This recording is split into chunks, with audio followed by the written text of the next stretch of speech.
Don't you just love when you're about to click a button on a website, and then it loads again and you accidentally agree to giving it all your info, the right to sell it, and also your firstborn? Well, if you don't, you might like today's sponsor, Incogni. Incogni has an automated removal process where they tear down your personal info from over 200 data brokers, giving you back some freaking privacy in this day and age where it dwindles way too fast. I actually loathe, I even excrecate when I have to give some random website my personal info and then suddenly I get 15 random spam calls and a boost in weirdly targeted ads. I'll admit, I like my identity sometimes, and I like that Incogni helps protect it from being cloned. They have a 30-day free trial, but since it's such a constant threat and the internet is stinky, I'll go ahead and give you a 60% off an annual plan if you use code RuneSmith or you click the link below. Thank you, sponsor, for the sponsor. Today I'll be following in the footsteps of Fizbin the Fabulous as a finder of dragons. I had no clue that that dude was actually Dragon Gandalf Jesus. You learn a lot of things when you grasp at Google. Anyway, I rifled through his book and found it lacking 2 dragons in particular. And by that, I mean I made up 2 dragons by randomly picking a color hex number and a metal that I thought might be cool. Without wasting any time, behold, the Dark Magenta Dragon and the Gallium Dragon,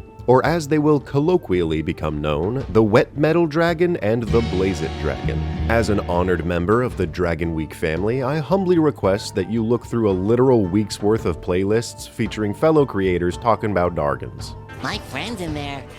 Congratulations. You could probably spend days in here. My very lately conceived idea, after reconsidering posting a 30-hour-long unedited playthrough of the Spyro remaster, was to grant you glorious viewers with 2 new dragons, one of the malevolent disposition and one of the benevolent inclination. I'll be nice and absolutely suffer through making 2024 stat blocks for all of them, which is currently making me grit my teeth down to the wick. They fucking got rid of layer actions. I'm so angry right now that I just might hurt a fly. Whatever, let's get started with the Dark Magenta. As a chromatic half-step between red dragons and blue dragons, they're big fans of manipulation and treasure hoarding in equal parts. I also gave them 2 heads, which does nothing whatsoever for their intelligence since neither one is all that good at thinking. It makes me kinda sad that there aren't enough multi-headed dragons, so I chose to play with this concept in the same way that the hideous Zippleback works in that one dragon movie that may or may not have defined a major part of my childhood. A really quick question, did anyone else also want to be an inventor because you got front-loaded with the movie Robots, Dragon Train, and then Meatball Sky?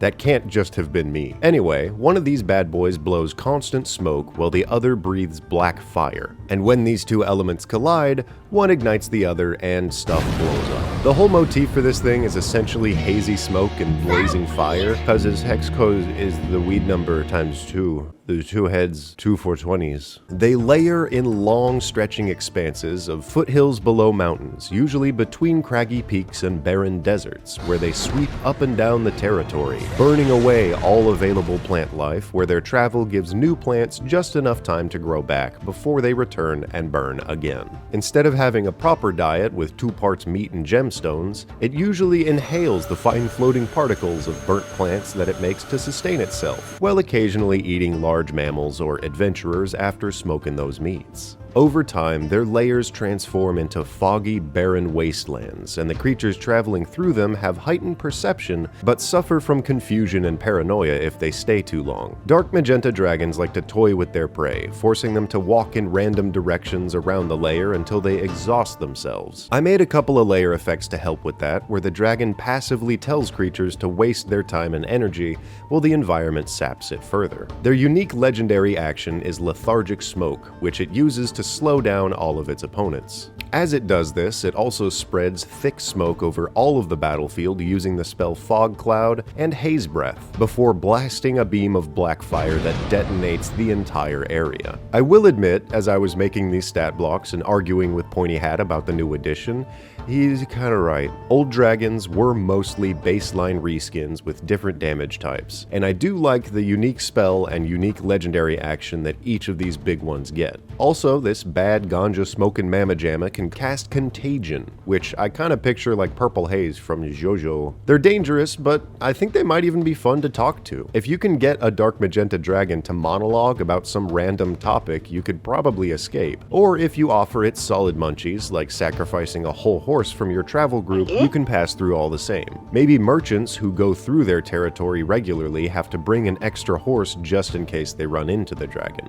Alright, let's look at the good guy. Gallium was actually a pretty tough concept to run with because the only thing that I thought of at first is that it was like the liquid Terminator dude, but I forgot one of the major properties of gallium that isn't its low melting point. It's the fact that it embrittles aluminum, steel, and some other basic metals. I heavily considered it being a sort of spy where it would befriend other metallic dragons before killing them accidentally, but I have a better idea that I cooked up in my little noodle. I think the best place to put gallium dragons would be in relatively coastal regions, in or near large rivers, lakes, or seas, where they seek out small to medium settlements before cementing their layers there. Gallium dragons are noble enemies of industry, greed, and war. They sneak into barracks, factories, and mines in their humanoid forms before transforming and blasting everything with maybe the weirdest breath weapon I could think of, embrittling breath. It sprays a cone of liquid metal that works pretty similarly to how a rust monster's antenna works, where they rapidly break apart weapons, armor, and treasuries when people gather a little bit too much from their environments. Ancient gallium dragons probably fly over massive battlefields, raining down liquid gallium that destroys combatants' weapons and their armor too, forcing them to find slightly more peaceful resolutions and making combat very difficult for intruders. They would also be sworn enemies of chromatic dragons, where these bastards would break in and obliterate huge chunks of that dragon's long-gathered hoard. For spellcasting, I'm using that new spell, Summon Dragon, and I picture the casting of it like spewing out a bunch of gallium before it forms into a small clone of themselves that joins the fight. I think it would also be fun, sort of lending itself to the idea that they create metaphorical cracks in armor, that they would be way too honest and friendly to most other creatures. So they get all buddy-buddy with nearby metallic dragons or good-natured creatures, but easily spill their secrets to just about anyone who asks nicely.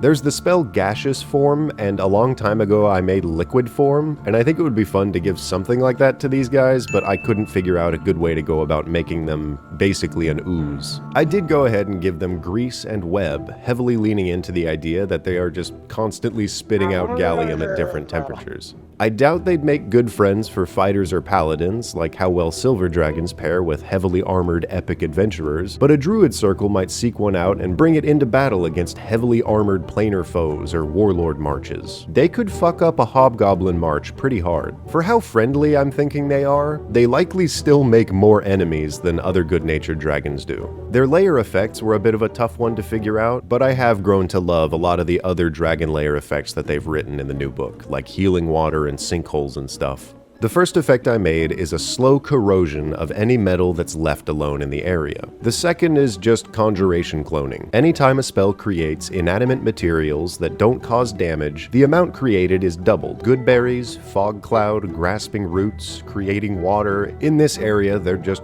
bigger and there's more. That probably causes a lot of trouble when fighting them because their grease and web would also double in size, but fuck you, big web. I think adventures involving gallium dragons would probably be like protecting one that's pissed off a huge red dragon, helping it destroy stockpiled weapons, or using it to locate magic items in a sea of useless trash. Well, them's my dragons. That's my video. I hope you've had a happy dragon week and you don't get eaten.